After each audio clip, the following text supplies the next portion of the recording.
Yeah, well, welcome. Thank you all so much for being here. I have to be honest that we've worked extremely hard over the past 2.5 years to get to a point where we have a full room of media covering the women's basketball program here at Wisconsin. And I got to give a shout out to my guy, Mark. Okay. He is always here. Shout out, Mark. I got you. Okay. I also saw you with a little bit of contortion on the baseline at volleyball the other day. This man must be doing yoga. I don't know, guys. Get in line. But anyway, I'm very excited about this team. We graduated a good amount of points and experience. And at the same time, we have 5 freshmen coming in, and we have some great returners in Serah Williams, who was Big Ten all-freshman team, and Brooke Schramek, who led us in assists. And is all around kind of the glue player for our team. And as a senior, is going to take care of the ball much more than she has in previous years. So assists are going to continue to go up, and turnovers will continue to go down. All right. But no, in all actuality, we definitely feel like oftentimes year 3 is the year where you're trying to make a turn. And that's what we're excited to do. We know that we have not been back to the NCAA tournament in 14 years. That's well documented. And for our team, that is absolutely the goal to do that this season. And we're working extremely hard from going to Italy this past summer, having a 10-day tour, playing 3 games over there. And it's built a foundation for us to have an extremely successful year. And that is absolutely what we're committed to doing. Questions for Coach or the athletes? We have 2 minutes. Hey, Coach, I guess to start off with, just can you talk about, from what you've seen so far, what you feel the strengths of this group are, and just in terms of, how they're playing right now? Yeah, I think a huge strength of ours is obviously our ability to have inside-outside versatility. We're playing a lot faster. I think we want to be able to move the ball up the floor. We have basically 5 players on the floor at any point that are threats from 3, but we can also be able to put the ball down on the floor. A goal for me is not only for us to be able to play up and down, but also be equally effective in the half court and execution. And then on the defensive side of the ball, we really put a lot of emphasis on making sure that we can contain our opponents and try to keep them off the free throw line. But these young ladies right here have worked extremely hard in the offseason on their game to continue to both extend their range, but also be able to be more proficient in the paint as well.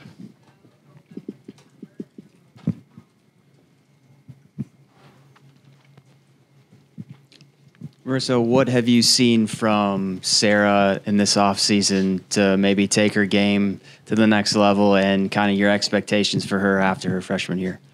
Yeah, I think Serah and I sat down in the spring, and we really had a frank conversation about what you've done to this point is awesome, but is it what you really want? Is this enough?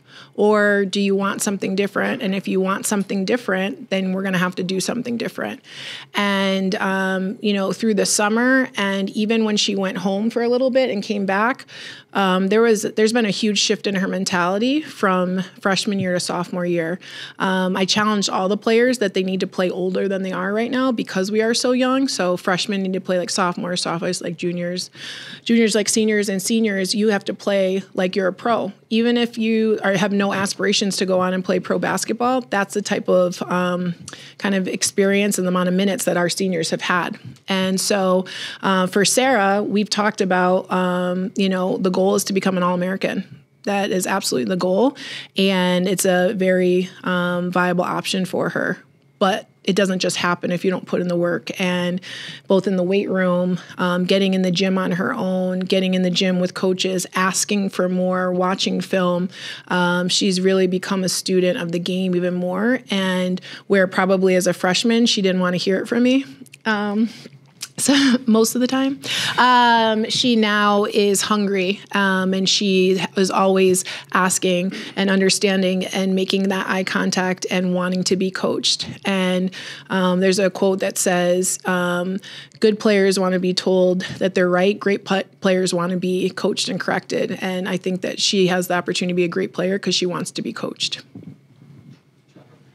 This is for the players.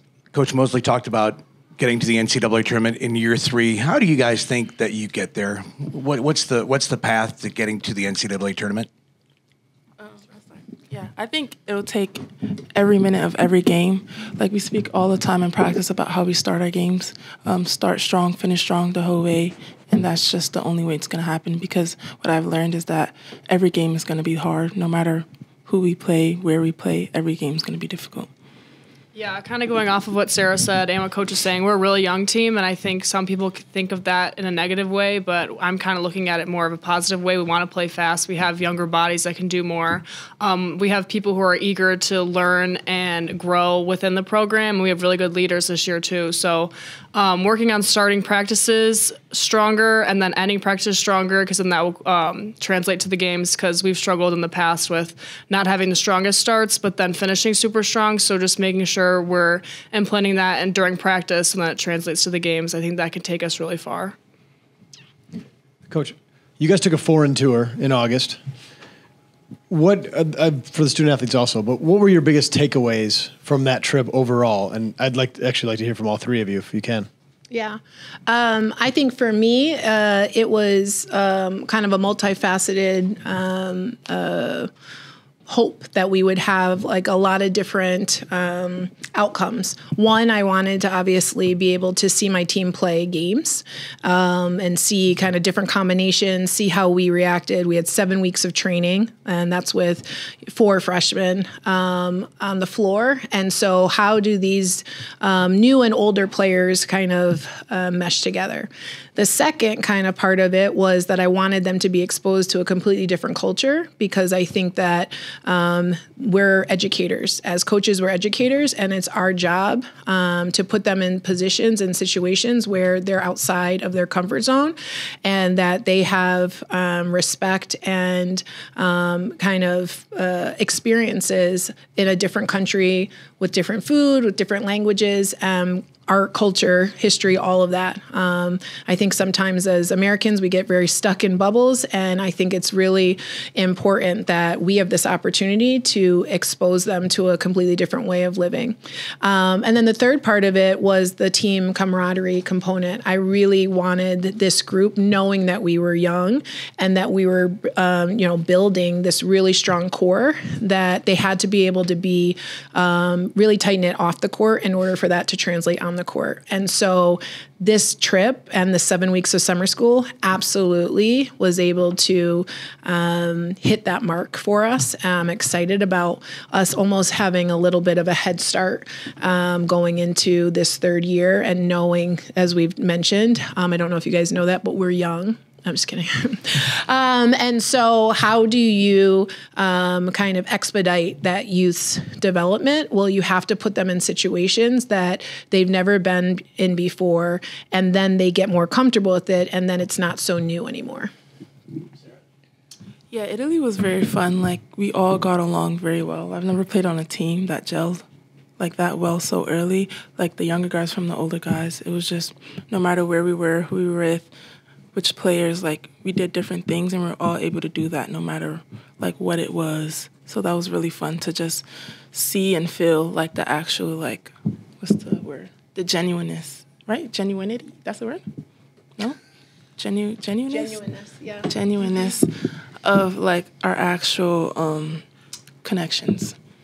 I'll do you were just like, that was poetic. Yeah, thanks. Yeah. I'll do like a basketball side and off the court side basketball. I mean, you could tell from the first game to the last game, we just like, the first game obviously was our first time actually playing together against another team. So it was a little bit struggles here and there, but you could just tell in the last game, like, we really came together and clicked. And it was nice to see a group of players just like want to come together and have that click right away. So just in a span of 3 games, you could tell that we made a lot of progress. And then off the court, I mean, as a senior, I've been on a decent amount of teams. So just knowing that Decent. like A lot. I've been with a lot of different groups, and I just want to say, like, this team, I've never been on a team that gelled together so quickly. And like what Serah was saying, like, you can't tell who's in what class, as the seniors will hang out the freshmen with juniors. It's just everyone clicks so well, and I think everyone put in a huge effort this summer to have that chemistry off the court, because we all know if you have chemistry off the court, on the court, it's going to be so much better. So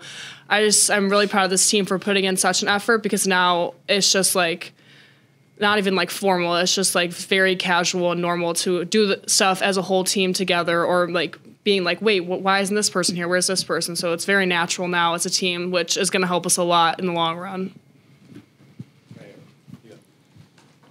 Coach, obviously you got Serah and Brooke back, but both of them are in the front court. Obviously in the back court, a little bit more turnover with Avery graduating, and then maybe a bit more unexpected with Maddie leaving in the portal. So in terms of the back court, who do you anticipate kind of stepping in and stepping up there?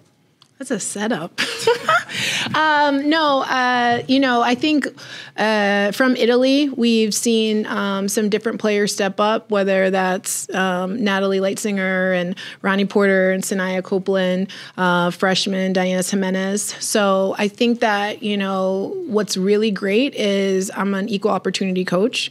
I often say to our players, I have two responsibilities here as your coach. One is to make sure that you have a great opportunity to get an unbelievable education at this world-class institution. The second is to win games. So if you can help me win games, why would I not play you?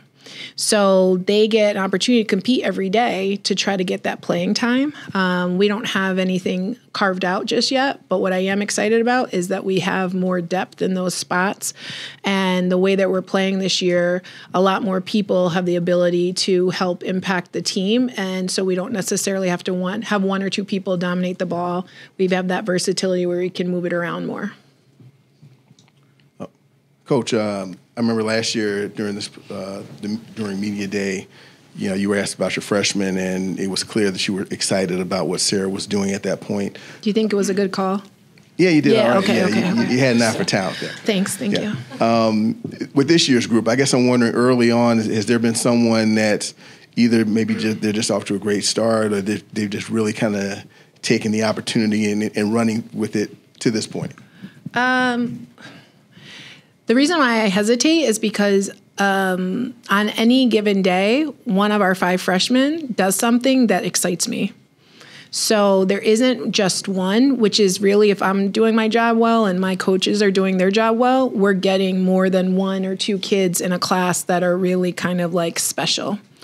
And so one day it might be Lena, and the next day it might be Dee, and the next day it might be Imbi, and then the next day it might be Anna, and then Tessa. So what's exciting to me is that we have a lot of different options, and anything in life, the more options you have, the better off you feel. And in that way too, it's hard for people to scout us. I've had several coaches say to me when they play us, like, I don't know exactly what you're going to do because you have a lot of players. Last year we had 5 kids in double digits, averaging double figures. And so if I can have that or more, that makes us really dangerous.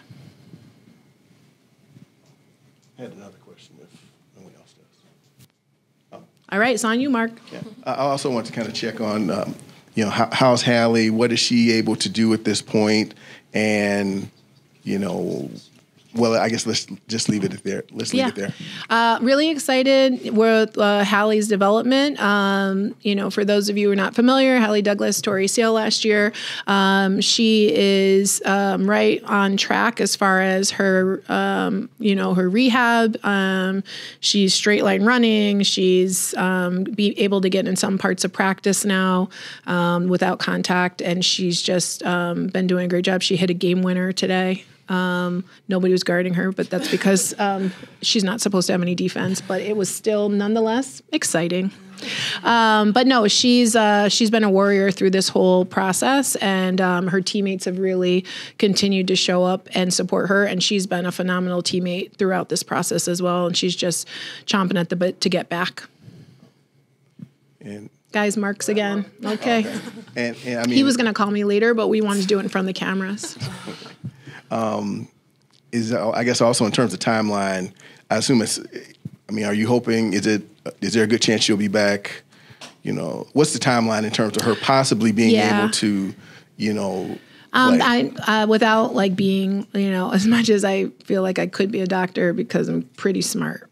No, I don't have a time frame because with a knee injury or any injury really, but with a knee injury, it really is a little bit like you can say this is the time frame, but we don't know. So typically on an ACL, you're hopefully back within 11 to 12 months, but we'll see kind of as she progresses here and we get closer to games. What we'll definitely keep you posted.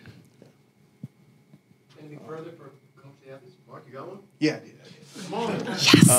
I did want to ask you specifically about just in terms of what you've seen from Lily and Sanaya to your, members of your sophomore class. We got a taste last year, but can you just address each one of those players in terms of what you've seen from their off season and in practice so far? I can say confidently, I am really excited about both of them. Sanaya started to come on strong at the end of the season and I think really establish herself not only as a threat from the perimeter, but started to feel more comfortable with the ball in her hands. And she's been able to run some point for us this year and move off the ball too. And Lily is a proven shooter. I mean, she has ice in her veins, and I think she's probably made more threes in practice this year than she did entire season last year.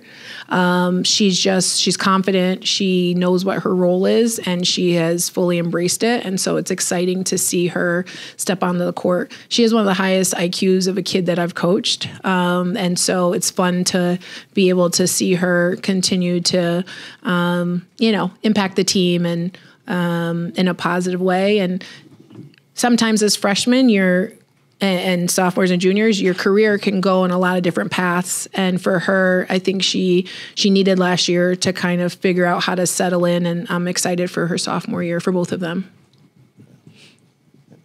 Add one more. Yeah.